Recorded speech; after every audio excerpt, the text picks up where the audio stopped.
और चलिए अगली बड़ी खबर का रुख करते हैं। अयोध्या से बड़ी जानकारी सामने आ रही है। राम मंदिर दान गबन मामला एसआईटी आज अपनी फाइनल रिपोर्ट सौंप सकती है।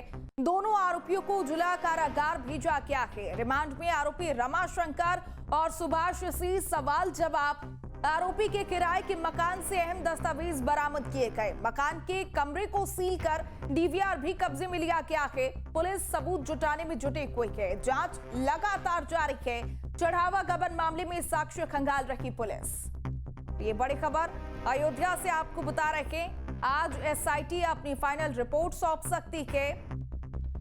दोनों आरोपियों को जिला कारागार भेजा गया है। रिमांड में आरोपी रमाशंकर और सुभाष से सवाल जवाब हुआ। ऐसे में आरोपी के किराए के मकान से भी अहम दस्तावेज बरामद किए गए हैं। मकान के कमरे को सील कर डीवीआर भी अपने कब्जे में लिया गया है और पुलिस सबूत जुटाने में लगातार जुटी हुई है। जांच लगातार जारी है। चढ़ावा गबन मामले में साक्ष्य खंगाल रही पुलिस।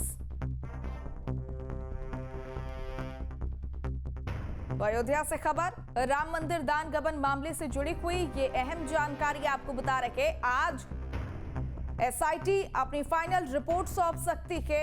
ऐसे में सभी की निगाह की फाइनल रिपोर्ट पर टिकी हुई है। दोनों आरोपियों को जिला कारागार भेजा गया है। रिमांड में आरोपी रमाशंकर और सुभाष सिंह सवाल जवाब किया गया। दोनों को रिमांड पर लिया गया था और लंबे समय तक सवाल जवाब चला। ऐसे में आरोपी के किराए के मकान से भी तमाम अहम दस्तावेज बरामद किए गए हैं और मकान के कमरे को भी सील कर दिया गया। साथ ही डीवीआर भी अपने कब्जे में लिया गया है। पुलिस अभी भी सबूत जुटाने में जुटी हुई है। लगातार जांच इस पूरे मामले को लेकर के जारी है। चढ़ावा गबन मामले में साक्ष्य पुलिस खंगाल रही है। तो सवाल जवाब का सिलसिला अब खत्म हो चुका है। चूंकि पुलिस ने रिमांड पर लिया था आरोपी रमाशंकर और सुभाष को और दोनों के साथ लंबी बातचीत हुई। सवाल जवाब का सिलसिला देखने को मिला। ऐसे में अब सवाल जवाब का सिलसिला खत्म हो चुका है। आज अहम जानकारी है कि एसआईटी अपनी फाइनल रिपोर्ट पेश कर सकती है, सौंप सकती है और जानकारी सामने आ रही है कि जब दोनों आरोपी रमाशंकर और सुभाष से सवाल जवाब किया जा रहा था तब कुछ अहम सबूत भी मिले हैं और आरोपी के किराए के मकान से अहम दस्तावेज भी पुलिस को बरामद किए गए हैं। मकान के कमरे को भी सील कर दिया गया है और साथ ही पुलिस अपने साथ वहां की डीवीआर कब्जे में लेकर गई है। पुलिस अभी भी सबूत जुटाने में जुटी हुई है और जांच लगातार इस पूरे मामले को लेकर के जारी है। चढ़ावा गबन मामले में साक्ष्य पुलिस खंगाल रही है।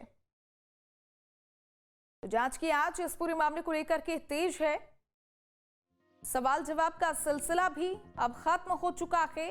चूंकि पुलिस ने आरोपी रमाशंकर और आरोपी सुभाष से सवाल जवाब किया था और इसी सवाल जवाब के सिलसिले में ये तमाम जानकारी सामने आई है। फिलहाल पुलिस ने कमरे को लॉक कर दिया है और डीवीआर भी कब्जे में ले लिया है।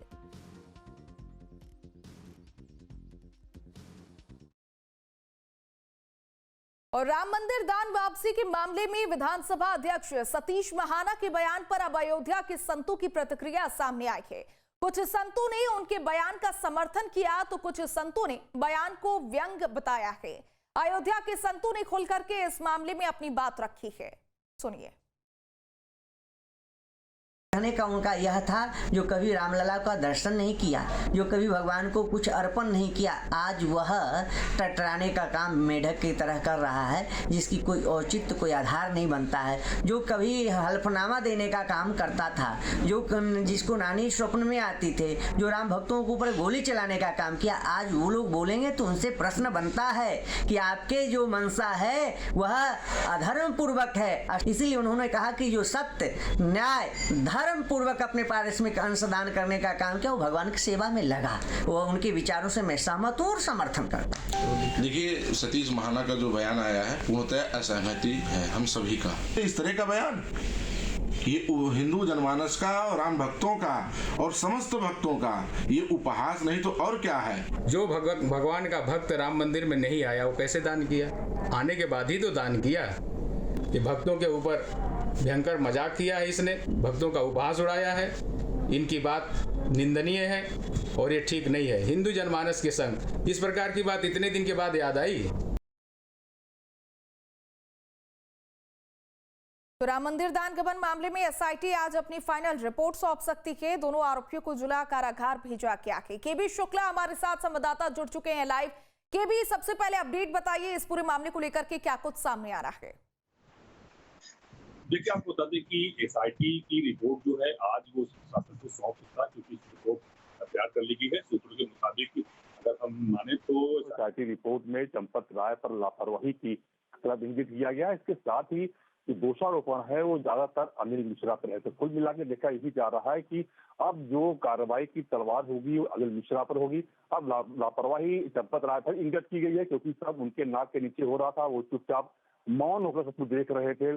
चोरी हो रही थी, डार पास चोरी हो रहा था, काउंटिंग में चोरी हो रही थी। तो मिला कि चंपत राय चुपचाप बैठे देख रहे थे। तो लापरवाही इंगित की जा रही है, सूचना मिली एसआईटी रिपोर्ट में। तो कुल मिला के चंपत राय में लापरवाही का आरोप है और दोष जो मढ़ा जा रहा है वो डॉक्टर अनिल मिश्रा पर, क्योंकि सारी जिम्मेदारियां अनिल मिश्रा संभाल रहे थे। और चंपत राय ने भी जो अपने एसआईटी में जो बयान दिया था उसमें भी साफ किया था कि सारी सबको जिम्मेदारी अनिल मिश्रा निभा रहे थे। कुल मिला के एसआईटी आज अपनी रिपोर्ट सौंप सकती है। अगर हम पुलिस की बात करें तो पुलिस कल देर शाम दोनों आरोपी रामशंकर मिश्रा और सुभाष श्रीवास्तव को जेल में दाखिल कर दिया है। रामशंकर मिश्रा से जो किराए का मकान था उसको सील कर दिया गया है। वहां से कुछ डॉक्यूमेंट्स बरामद हुए हैं और जो सीसीटीवी कैमरे लगे थे वो ले लिए गए हैं। जो डीवीआर था वो कब्जे में लिया गया है। अब बात करें दो आरोपी और बचे हैं जो जेल में बंद है, जिनसे पूछताछ अभी नहीं हुई है। वो है टिन्नू यादव और उनके भतीजे मनीष यादव। इन दोनों से पूछताछ बाकी है और उम्मीद है कि आज विवेचक हैं सीओ अयोध्या आशुतोष तिवारी, आज वो एंटी करप्शन कोड में आवेदन दे सकते हैं, दोनों की कस्टडी रिमांड मांग सकते हैं। तो कुल मिला के एक तरफ एसआईटी की रिपोर्ट सौंपी जाएगी, दूसरी तरफ आज कस्टडी रिमांड पुलिस मांग सकती है। तो कुल मिला के दोनों जो जांच है वो चल रही है और जो रडार पर है, जो आरोपियों के जो रिश्तेदार हैं, जो नजदीकी हैं, उनकी संपत्तियां की जांच की जा रही है कि संपत्तियां बनाई कैसे, उनके जो सीडीआर निकाले गए हैं उनकी जांच चल रही है कि किन किन से बात किए गए हैं। तो कुल मिला के देखा जा रहा है कि इसके पीछे कौन है, इस गैंग का सरगना कौन है, किसके पीछे किसका हाथ था, जो इससे सह पहले लोग चोरी कर रहे थे और चोरी के पैसे से क्या क्या कौन कौन संपत्तियां बनाई, चाहे इनके नजदीकी हो, रिश्तेदार हो, जान पहचान के लोग हों, सब रडार पर है। सबकी संपत्तियां जो है जांच की जा रही है। के साथ ही पुलिस ने इनकम टैक्स डिपार्टमेंट का भी सहयोग लिया है।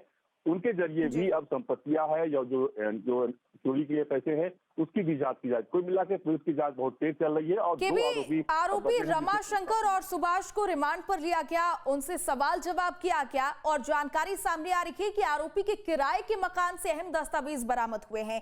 ये कौन से दस्तावेज हैं जो बरामद किए गए हैं? क्या इससे तस्वीरें अब साफ होती हुई नजर आ रही है? देखिए, अभी स्पष्ट तो नहीं है, लेकिन कुछ डॉक्यूमेंट्स अगर बरामद हुए हैं तो हो सकता है कि चोरी के पैसे कहीं उसने निवेश किया हो, इन्वेस्ट किया हो, उसके कुछ डॉक्यूमेंट हो सकते हैं। हालांकि जब पुलिस मामले का स्पष्ट करेगी तब मालूम पड़ेगा, लेकिन कुछ डॉक्यूमेंट्स बरामद हुए हैं तो माना जा रहा है कि जहां से पैसे निवेश किए होंगे ये उसी के डॉक्यूमेंट हो सकते हैं। फिलहाल जांच का विषय है, लेकिन हम आपको बता दें कि अभी दो आरोपी शेष बचे हुए हैं, जेल में बंद हैं, उनकी रिमांड लेना बाकी है, उनसे पूछताछ होगी। क्योंकि टिन्नू यादव ऐसा आदमी है जो संपत राय का सहयोगी था और पूरे मंदिर का करता धरता था। वो किसी पद पर नहीं था, लेकिन वो मंदिर परिसर में सब कुछ था, सब कुछ वही देख रहा था। जी ठीक है केबी, बहुत शुक्रिया हमारे साथ जुड़ने के लिए और तमाम जानकारी साझा करने के लिए। आपके मोबाइल पर तुरंत आएगी ब्रेकिंग न्यूज, स्क्रीन पर सबसे पहले दिखेगी बड़ी खबर, देश दुनिया की हर खबर एक जगह। अब आपके मोबाइल पर तुरंत फटाफट इंस्टॉल कीजिए न्यूज नेशन ऐप और रखिए खुद को अपडेट।